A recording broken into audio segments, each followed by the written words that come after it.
All right, we are live. Welcome to the Gunner Technology Livestream, a weekly tech talk for non-techies and techies alike. I'm your host, Terry Merkins. With me is CEO of Gunner Technology, Cody Swan, and today we're talking about androids. Now, what do I mean by androids? I guess we'll get into that a little bit, but for anyone who's interested in tuning in and potentially wants to know what the heck we're going to talk about, androids to me are, it's not automation, it's sort of robotic replacement of human-to-human interactions. So that's my definition of android. Got it. Okay. I'm not sure if that's the official canon definition of Android, but that's what I'm going with. So is this different than automation, or is this kind of the same thing? To me, it's different than automation. Automation is robots replacing human labor. Androids are robots replacing human relationships. If that makes sense. Okay. Got it. But before we dive into today's topic, we need to get through the sort of weekly stuff. What's a good word for that? Weekly to-dos? Accoutrement. Yes. First off, the Country Store giveaway. Country Store is a lifestyle brand for anyone who loves the outdoors. You can visit them at countrystore.outfitters.com. The winner of the Country Store giveaway this week is Juan G from Lake Ann, Michigan. Another city that I don't know where that is, Lake Ann. I assume it's near a lake. Probably Lake Ann.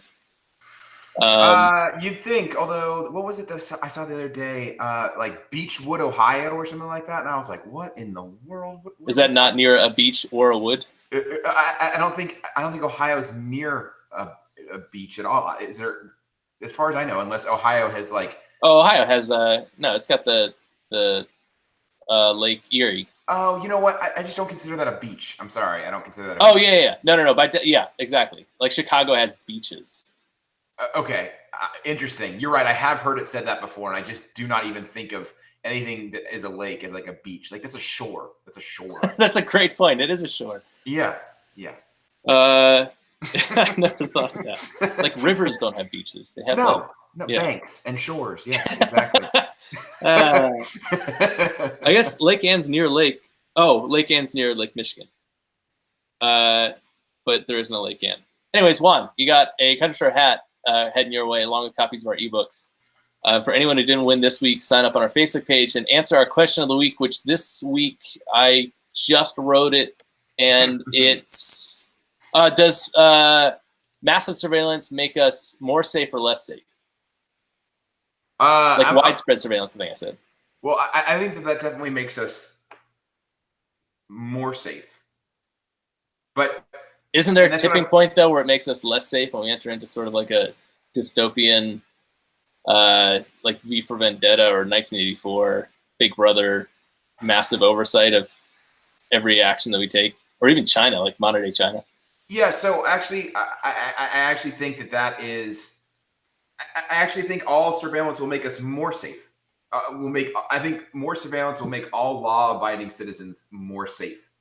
All law-abiding citizens, and right. I guess the issue there is like who defines the laws, and like China defines you know, like an artist saying something negative about the government is breaking the law, right? And then throws them in like some secret jail for 20 years. Right. So that's the thing is by itself, more surveillance makes us more safe. More surveillance with anti-freedom laws makes us, I guess, less safe. But as long as you're abiding, see, there's the crux of the issue, though. Can you have one without inevitably having the other, or does massive surveillance inevitably lead to laws that restrict freedom? I mean, that's the topic for next week. So if you want to hear more about this debate, make sure to tune in next Thursday at 1 p.m. Eastern time. There's also a bonus question, because I realized at some point during this past week that the question of the week for this week should have been, do androids dream of electric sheep? Yes or no? That was a huge missed opportunity. So we have a bonus question of the week on our Facebook page that you can also answer. To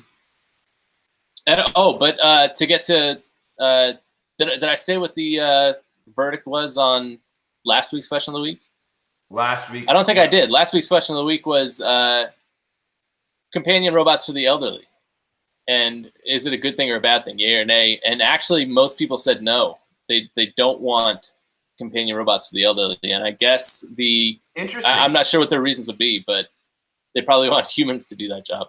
That's very interesting. I didn't think I'd hear that, but I wonder what their objection to that is, because they seem pretty benign. Like, I don't think, unless of course you're going to start using surveillance in the in the robots, in the cats. Yeah, exactly. So, but other than that, I guess it kind of leads into the topic this week, which is like, is it a detriment to have human to human interactions replaced by human to robot interactions, especially for people who are sort of chronically lonely or chronically in need of some sort of interaction, whether it be with humans or with robots? Is the replacement of humans by robots in this sphere possibly a bad thing?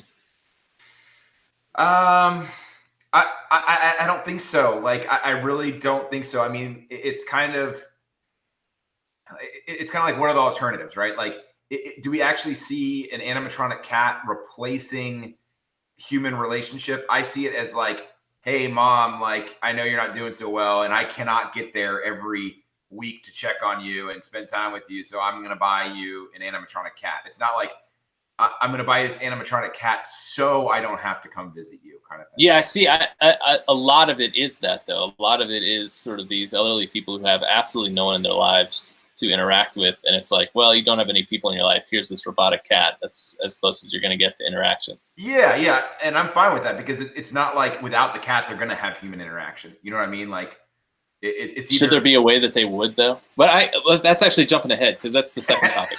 So okay. We keep jumping ahead. We're just jumping all over the place here. Let's rein it in. First off, this has absolutely nothing to do with the topic of the week. But have you ever heard of a phrase? This is something I came across in my reading called ratioed off, or to like ratio off someone. I haven't, but I want to take a guess at what that means. Okay. Like, okay, so if you I'm going to look it up now, because I was hoping you would know what it is. If you ratio off someone, it's kind of like ghosting them, but like step by step. So you spend like a certain ratio of time with them, and then that ratio slowly diminishes until it's basically zero. Okay. How close am I? I don't... On a ratio from 1 to 10, how close am I? Well, okay, so I Googled ratioed off, and the first thing that came up is Mitch McConnell's call for bipartisanship gets, quote, ratioed off the internet. And then he tucked back into his turtle shell? He just turtled away. This doesn't say what... Oh, as of Wednesday morning, this tweet was thoroughly ratioed, with more than 40,000 people replying to the tweet, compared to just 3,100 retweets and 8,100 likes. What is this? What does this mean? Man, it's like ratioed off is when a lot of people reply but they don't like it, which I guess is that like an indication of... Oh, is that like a default de facto dislike button? It's of a tweet. Have it when a tweet has significantly more replies than retweets or likes, indicating popular dislike for the tweet in question. So stupid. So stupid. So it is a quasi dislike button. All right. Well, that's awesome. Let's hop into the topic of the week, though, because there's like there's three really interesting. Let's ratio that up. Let's ratio that off. Yeah, please. Comment heavily on this video to ratio off that topic.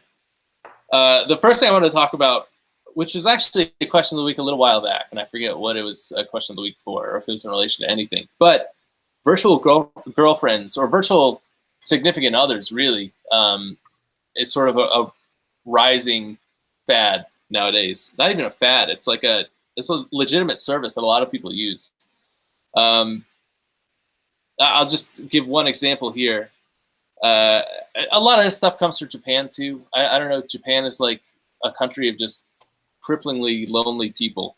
I don't know what it is about Japan, its society. Maybe it's... I don't know what it is, but Japan is... If you lived in constant fear that Godzilla was going to ruin your homeland, you would be pretty... You need some sort of companionship. Right. Someone to hold as you get squashed by a giant nuclear dinosaur. Right. But there's something called Azuma Hikari.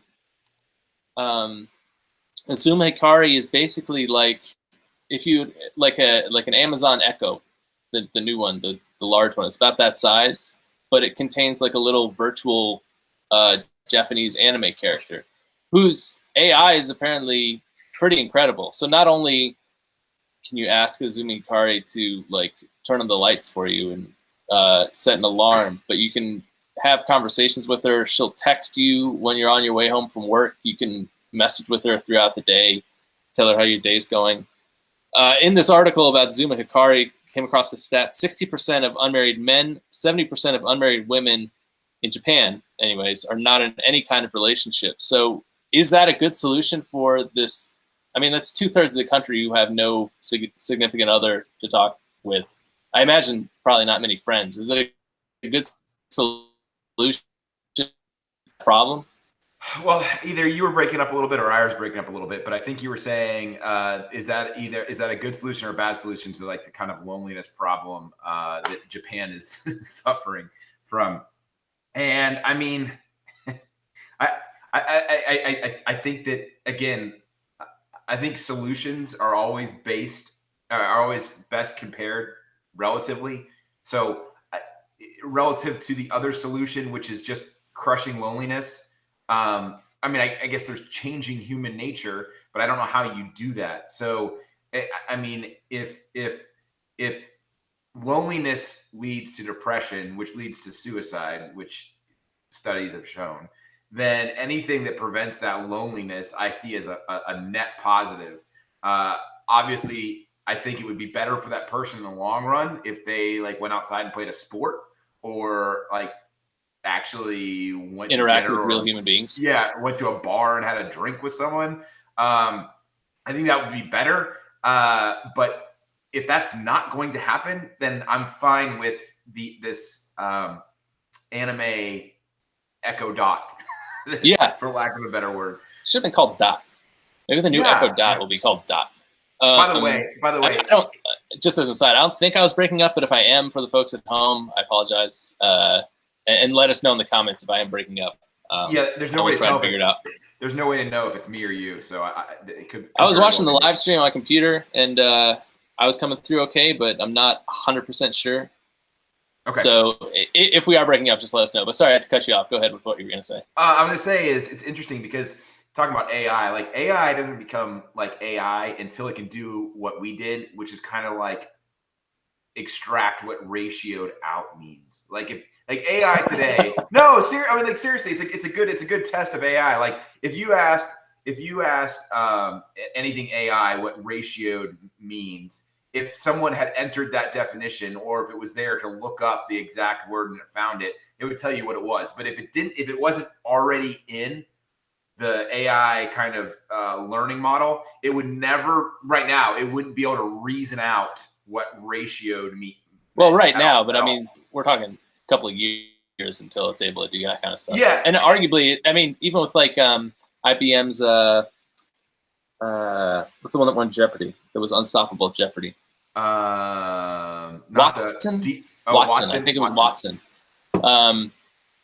That was basically doing that, but for Jeopardy trivia. So maybe it can't. Maybe AI isn't intelligent enough to suss out memes and like modern parlance, but it's pretty good at parsing out information from just the internet and for sure. And I guess my point is people worry about AI, and I tell them not to worry until it can start doing that type of reasoning, where actually the basis for the reason doesn't even exist in their pre-programmed models. Like it doesn't. Oh, well, then you should be worried. The other thing is, and this is something that we come back to already a couple times in this text ethics series, but something that's definitely going to rise as we get into all these other topics, is technological solutions to technological problems. So it seems like the inability of humans to interact with each other is at least in part due to the rise of the onlineification of life and the fact that most interactions are digital now. And so face-to-face interaction is becoming increasingly difficult for a lot of people. And so the issue is whether to curtail digital interactions in some way, or to encourage face-to-face interactions, or to just throw your hands up in the air and say, well, we're never going to put the toothpaste back in the tube. Let's at least find some solution for these people who never leave their apartment, never interact with another human being. Maybe we can just give them a virtual girlfriend to help them deal with that. Well, it's weird, right? Because, like, I mean, think about how much you hate getting a phone call these days. I mean, just think about that. And that was technology replacing interaction. Because it used to be, I didn't really mind talking on the phone. You know what I meant? Like it would like kind of be like the interaction, kind of catch up on the day with everyone. Like that was standard type interaction. It wasn't face-to-face interaction, but it was much more intimate than like texting, for example. And now, like, I'm legitimately offended if someone calls me out of the blue, kind of thing. So, I mean, I don't know, maybe, but I don't think I'm in the minority here. I think most people don't like to use the telephone for phone calls anymore. Yeah, but wouldn't you prefer face-to-face interaction over texting if you had that option? Not really. It depends. I mean, with some people, sure, but I love the fact. I mean, here's another thing. If the person is not offended that I'm doing multiple things at once while I'm talking to them, then I'm fine with having that interaction one-on-one. But like the reason that I think texting is so great is you don't have to like be doing. It's not real time, right? Like I always like actually kind of like group, unless it's with significant others. I always like kind of like group conversations like at a bar where you don't have to be involved in the conversation 100% of the time. You can kind of check out, the conversation keeps going, and then you can jump back in. That's why I like texting, is because like you don't have to like hang on every single word that's being said, kind of thing. How much of that is like an ingrained characteristic of you, and how much of that is a trained characteristic based on the modes of communication you've used throughout your life? And the fact that we did grow up with instant messengers and chat rooms and, you know, eventually texting and group chats and all that kind of stuff, instead of being born and raised in an era where you either talk to someone face to face or you talk to them on the phone. Yeah, I honestly have no idea. I think innately I have short attention span. So I think that's always been there. How common that is among the rest of the population, that I don't know. Hopefully we can get people to chime in and tell me if I'm just totally off my rocker here. But I feel like I've always preferred, even like before, you know, we were dialing up through AOL or Prodigy, kind of the group setting of friendship rather than like being one-on-one with a good friend kind of thing. So I guess you're the target market for virtual girlfriends and a lot of this stuff. There's invisiblegirlfriend.com, something called Love Plus. I'm not sure what that means. I mean, the thing that I've said in jest, but it's actually, there's a nugget of truth to, is like, people have said, you know, I've heard people say like when people are like on their phones and not paying attention, like, is that more interesting than I am? And most of the time, yes, the phone is more interesting than you. Like, people don't do much, right? Like, they don't do much, to be honest. Like, they go to work, they have what they consider some funny or out of the whack interaction with a coworker. They go home, they see a funny episode of Friends, a funny rerun of Friends, and they want to talk about that. And that's basically it. All right. Like, most people don't have anything happen to them on a day-to-day basis where there's actually a story to be told. Like, again, is that the reality of the situation, that people aren't interesting, or have people become uninteresting due to the abundance of technological distractions that we have in this world, where basically people just waste their time interacting with this stuff and these massive time sucks and don't do anything actually interesting with their lives?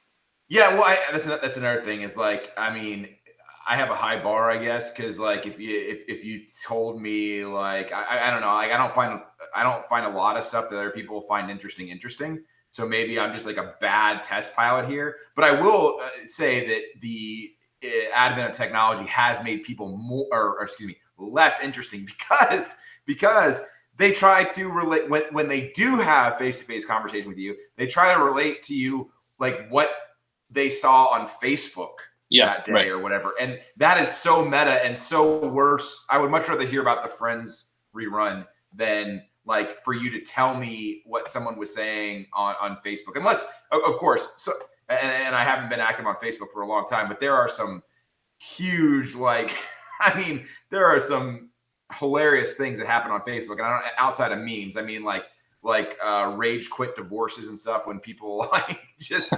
I mean, that's actually interesting from a comedy standpoint. So there's funny failures that happen on social media that that make me laugh when they're relayed to me in person. But the worst thing is kind of reliving someone's digital experience in the non-digital world. I think I'd rather hear about how much lint they found in their dryer than listen to some story about what they saw on the internet. We got some interesting quotes here about digisexuals, which I guess is the term. We have terms for everything now, but I think that's the official term for folks who are involved with digital girlfriends. Okay. A digisexual is someone who sees immersive technologies such as sex robots and virtual reality pornography as integral to sexual experience, and who feels no need to search for physical intimacy with human partners. There's another quote further down the article that says, marginal sexual identities almost invariably face stigma, and it is already apparent that digisexuals will be no exception. As immersive sexual technologies become more widespread, we should approach them and their users with an open mind. I think that's part of the problem, is that you can't criticize this stuff without being called a bully and a bigot. And if any group of people deserves to be marginalized or approached, it's digisexuals. I think these people should be mocked endlessly for their insane proclivities for digital significant others or lovers, digital lovers. I mean, it's nuts. I mean, here's the thing. I think people should be able to be mocked for anything. I mean, anything. Yeah. So especially digisexuals. But a digisexual should be someone who's attracted to Digimon. That should be what a digisexual is. I will say, I wonder if there is. I did read something that said like male managers these days are kind of like 60% less likely to have a one-on-one with a female coworker because they're afraid of being Me Too'd. I wonder if that applies in the digisexual world where some guys are just terrified of there being a miscommunication or something like that. So they're just like, you know what? It's not worth it. I'm going to make out with my Tamagotchi. I thought you were going to say 6% of men are afraid to approach their some sort of digital girlfriend because they're worried about getting rejected. I mean, when that starts happening, when that starts happening, where like the animatronic or starts Me Tooing, yeah, when they get picky, about it. They choose.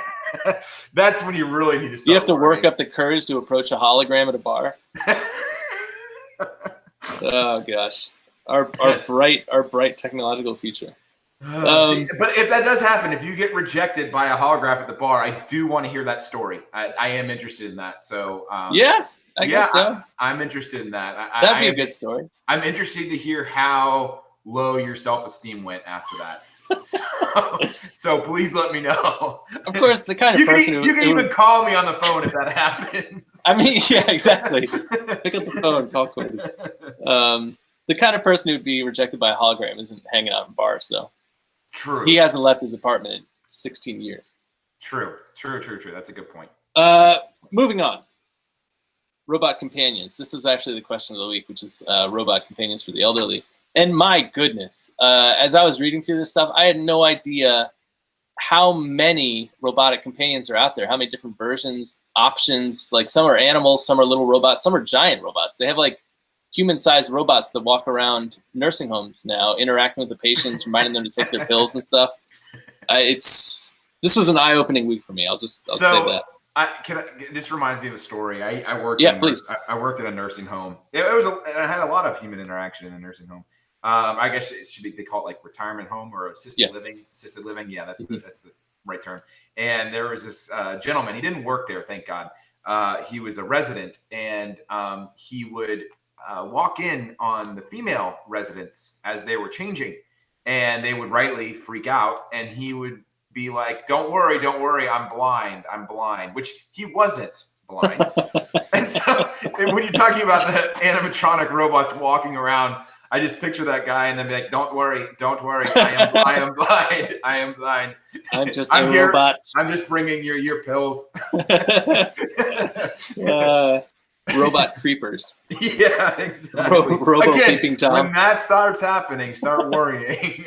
I'm telling you, like a lot of this stuff, there's some great sci-fi about a lot of these topics, but a lot of these like virtual human interaction replacements reminded me of Her. I don't know if you ever saw the movie Her. I haven't seen that yet. With Joaquin Phoenix. Oh my gosh, it's such an awesome watch. I need to see it before I see the Joker. Oh gosh, what a joke of a Joker that's going to be. But I'll run through some of these. Actually, this might be a good place to start. Here's some more depressing statistics. Roughly 10% of all Brits regularly feel isolated.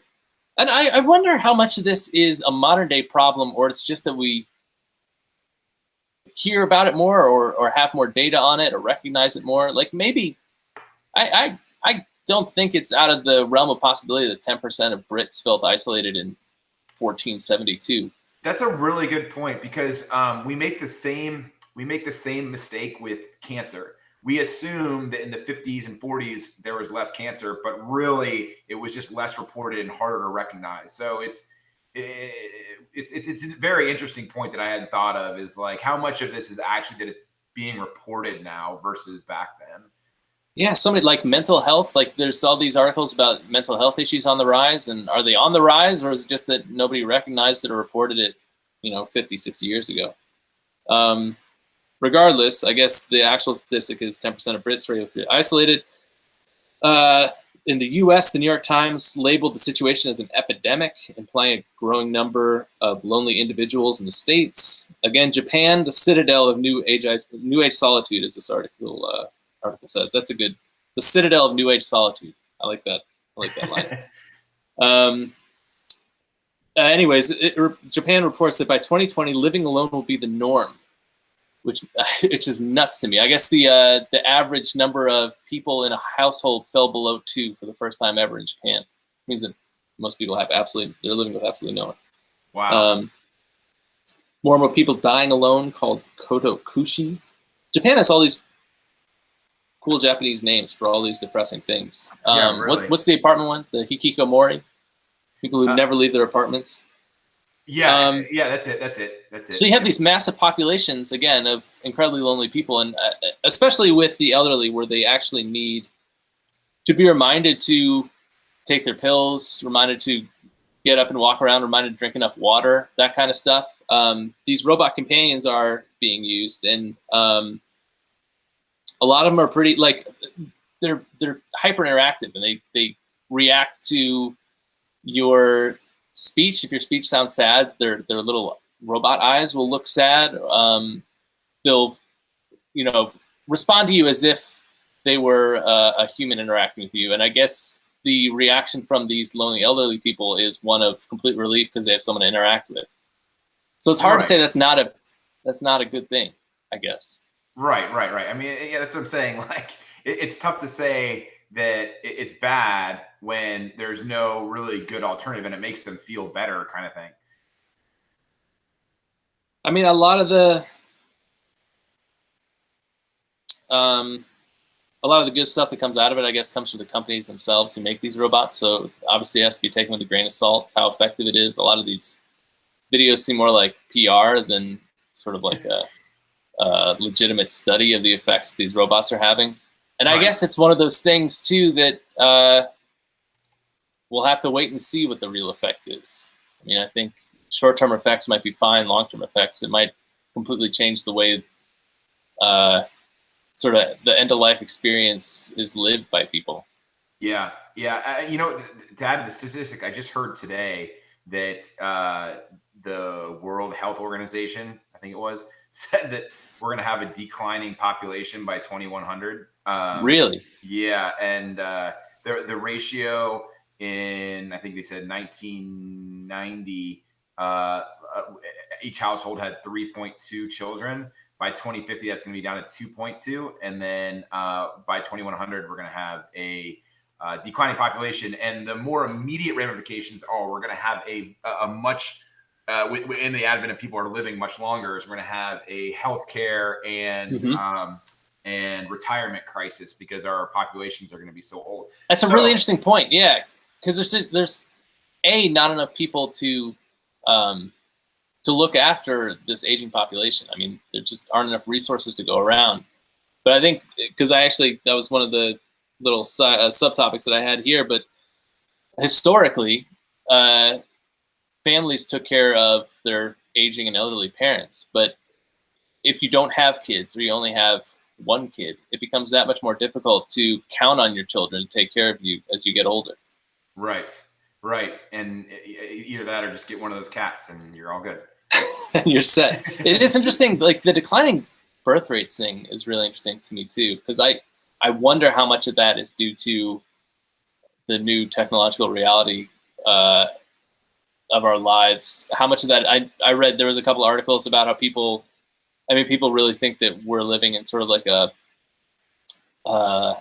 borderline apocalyptic wasteland with climate change and the deleterious effects that are being experienced by the environment with massive cities and cars and stuff like that. That was in the New York Times, obviously.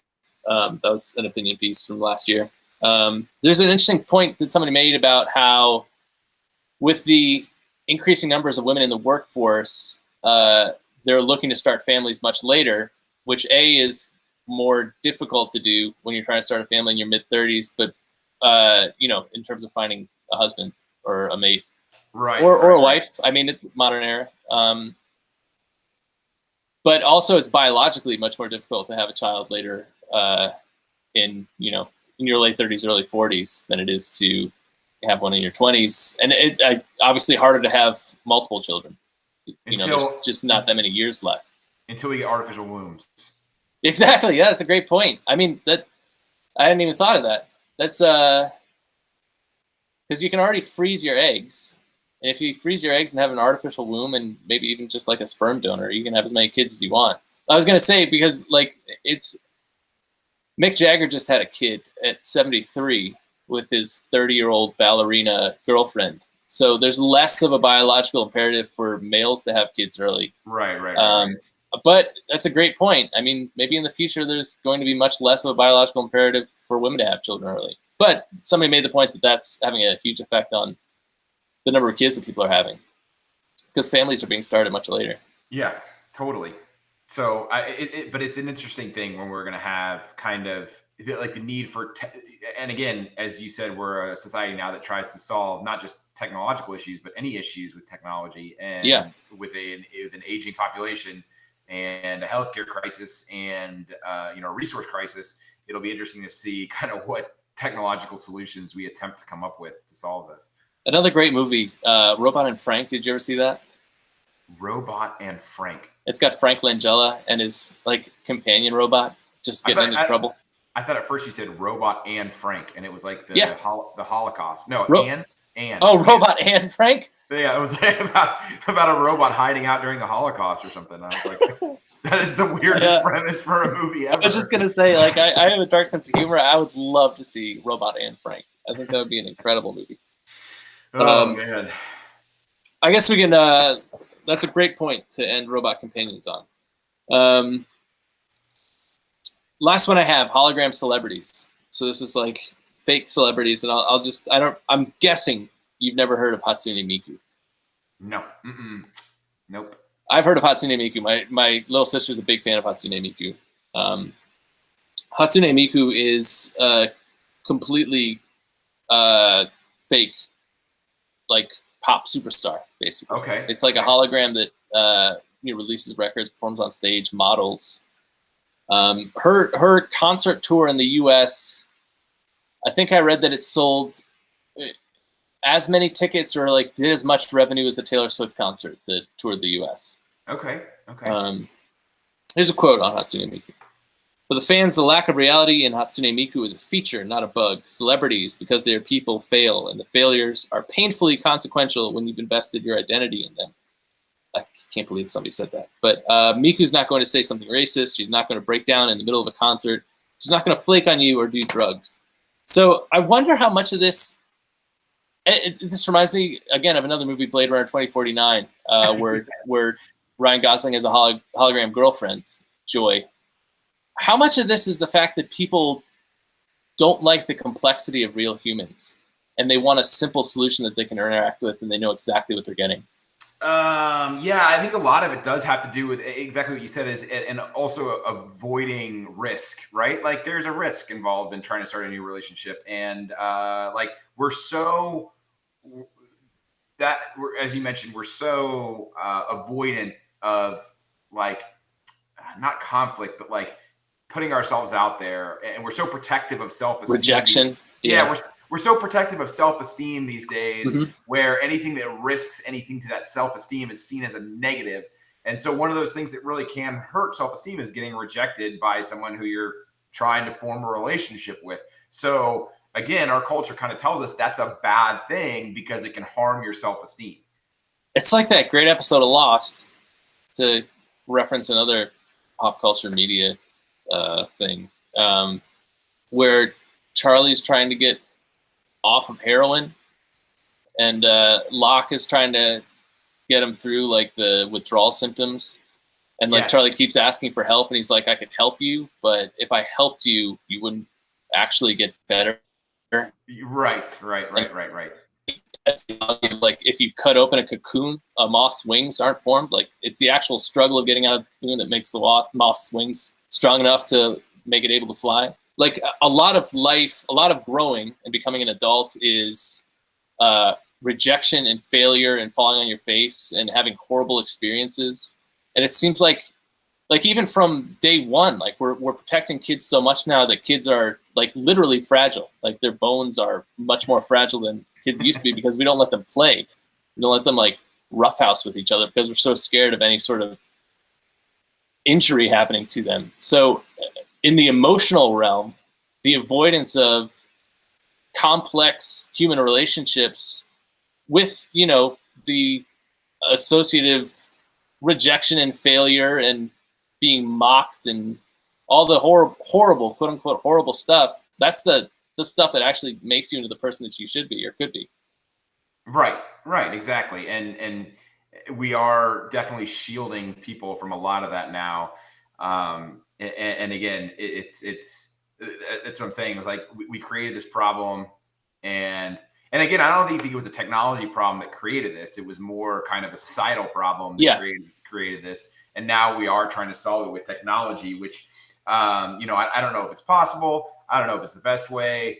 And again, kind of maybe it's kind of like social Darwinism, where these people who can avoid society by going off with their digital significant others just kind of leave society. They don't die as in traditional Darwinism, but they also leave the life, so to speak. Yeah. And it really becomes like a form of social Darwinism. The only problem is with that aspect is someone has to pay for them to survive. Whereas if someone actually dies off from Darwinism, they're actually gone and they don't consume any resources, kind of thing. You know, it's interesting. I was going to reference Chris Rock again. This is the second episode in a row, randomly, that we mentioned Chris Rock, but he had a great. Chris Rock. What's that? Give us a call, Chris Rock. Yeah, holler. I would talk to Chris Rock on the phone. Yeah. But he had a great bit about how the world needs bullies and how we don't have bullies anymore, and bullies serve a purpose. Yeah. I mean, I think the difference.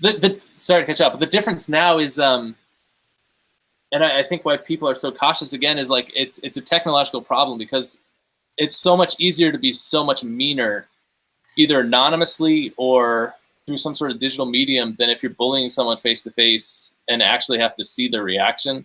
You at least have some sort of mild empathy for what you're putting them through. That's a really good point. And also, I mean, not that, don't get me wrong, I'm under no illusion that bullying is done out of the goodness of someone's heart, but roasting people, it certainly is. And like when you're roasting someone kind of on the internet, there's no way to know. There's actually no way to know the difference between roasting and bullying on the internet. But when you're face to face, that becomes a lot more apparent, right? Yeah. And the people who you do care about, they can tell if they've crossed the line from roasting to bullying because they can see your reaction. So There it's is a fine line between ripping on someone and trying to like completely tear down their character. Right. Exactly. And you don't capture that online for sure. So I do think that aspect of interaction, that roasting, that ribbing, removing that kind of makes people weaker human beings, so to speak. Yeah, and I mean, just to get back to hologram celebrities, in terms of like, you know, they're never going to be late for a show. They'll always be available. Contract disputes, I'm sure, are super easy. But apparently there was a plan to have Justin Timberlake perform with a hologram of Prince. Okay. Maybe, was he the last Super Bowl halftime show? I think he might have been. There's a great Prince quote where somebody asked Prince if he wanted to play with Duke Ellington, a hologram of Duke Ellington. And he said, "That's the most demonic thing imaginable. Everything is as it is, and it should be. If I was meant to jam with Duke Ellington, we would have lived in the same age. That whole virtual reality thing, it really is demonic, and I am not a demon." That's a direct quote from Prince. God bless that man. Okay, all right. But yeah, Amy Winehouse is going on a tour. Amy Winehouse, who's been dead for the better part of a decade. She's got a new tour. I watched a video of, there was a hologram Roy Orbison. Orbison? Yeah, I think it's Orbison. Where he had like a full orchestra, full backing band, and they like raised him from the bottom of the floor, and like this glorious reveal of the Roy Orbison hologram. And they just stood on stage, and it was like a recording, obviously, of Roy Orbison, and his hologram was moving all around. And I just I wondered what that theater full of people thought, both of themselves and of the show. Like I can't imagine sitting in a seat and watching something fake. But I guess a lot of people can. Yeah, and they're fine with it. By the way, more power to him, I guess. I had to bring this up since you brought up Prince and Chris Rock. So Prince, way back when, was supposed to sing that "Bad." Was supposed to sing "Bad" with Michael Jackson, like supposed to perform it together as like a duet. Yeah, but Prince backed out, and he was explaining to Chris Rock in an interview why he backed out, and he said the first line of that song is "Your butt is mine." Now, who is going to sing that to whom? Because he sure ain't singing that to me, and I sure ain't singing it to him. So with both Chris Rock and Prince quotes, I had to bring up. That's an amazing story. Oh, Michael Jackson's a hologram. That's another one. Yeah. He's doing a tour, and I think he's a hologram everywhere. I guess he was the original hologram with Captain EO. Yeah, right. That was an awesome experience, cinematic experience. I don't think it's there anymore, though. I think it's like some dumb Toy Story thing or something. Man. Sadly. The other thing that are holographic now, the other arena being taken over by holograms, and this is actually something that your dad alerted me to, is models, holographic models. They're apparently taking over the world. This is the funniest thing. There's some fake thing called Lil Michaela. 1.6 million Instagram followers. Oh my gosh. And it has a blue check mark for verified. How do you verify something that doesn't exist? What does that even mean? I mean, literally, what does that mean? That is it's a real hologram. That's so ridiculous. It's a genuine hologram. But yeah, there's all kinds of hologram supermodels doing magazines, doing runway shows, which is awesome, I guess, because you can photograph them anywhere. They're just a hologram. You can put them in anything. They're just a hologram. Lightning from Final Fantasy 13 was a holographic model for a couple. Yeah, like for some fashion show or something. Oh my gosh. So holograms are coming. Holograms are here. Well, we saw it we saw the holograms at the event in Vegas. That's right. Yeah. Holographic bartenders. That's right. That was crazy, man. Yeah. They look so good that we didn't know if it was really a hologram or not. We thought it was we thought it was a company who was like trying to trick you into getting a hologram by having like a real person sit behind the booth. Just chained to the bottom of the bar. Please help me. Yeah, I mean, in movies too, like Rogue One had that horrible CG Peter Cushing as Grand Moff Tarkin. It also had that horrible CG Princess Leia. Yep. So, I mean, maybe in the future, there just won't be actors anymore. We can just have like CG Mark Hamill, Harrison Ford going on adventures with Princess Leia, holographic Princess Leia. I mean, maybe that I guess be good for movie companies. They wouldn't have to pay their actors millions upon millions of dollars. And apparently people don't care. Most people, I don't think have a problem with it. And I think the only time they do is when it kind of steps on their nostalgia. I think that's kind of really the only time anyone has a problem with it. I wonder when the first, because voice technology is improving too, to the point where you can have someone speak in a realistic voice and you can't tell. It's like that there was a Google Assistant demo where it was setting up a restaurant reservation, and it was just a Google Assistant was actually doing it using its virtual human voice that came up with responses on the fly. Must be weird. Like, I just think about when we get to the point where you don't know whether you're interacting with a human or AI, and how creepy that is. Yeah, I mean, I'm certain that we're going to get to that point very soon where we're not going to know who we're talking. I mean, heck, Trump supporters didn't know that they were interacting with bots for the. Well, that's not saying much of the 2016 campaign. So, I mean, it's just crazy where like pretty soon you really won't know who you're talking to.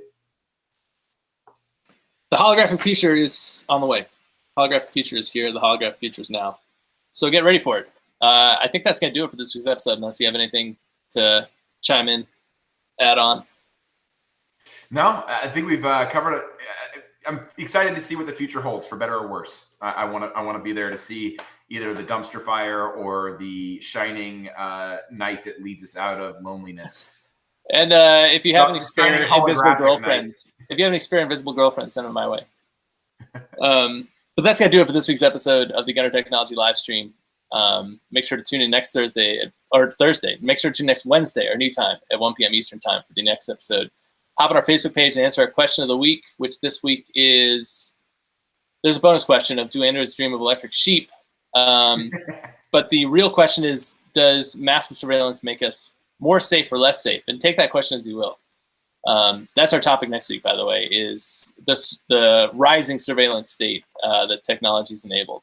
So definitely tune in next Wednesday at 1 p.m. Eastern time for that episode. And while you're on our Facebook page, enter the Country Store giveaway. Country Store is a lifestyle brand for anyone who loves the outdoors. You can visit them at countrystoreoutfitters.com. The podcast for this episode will be available on iTunes. The blog post will be up at gunnertech.com. Our ebooks are available on Amazon, iBooks, Barnes & Noble, Kobo, and anywhere else ebooks are sold. But that's going to do it for this week's episode. Make sure to tune in next Wednesday at 1 p.m. Eastern time. I'm Derry. That's Cody. We'll see you next week.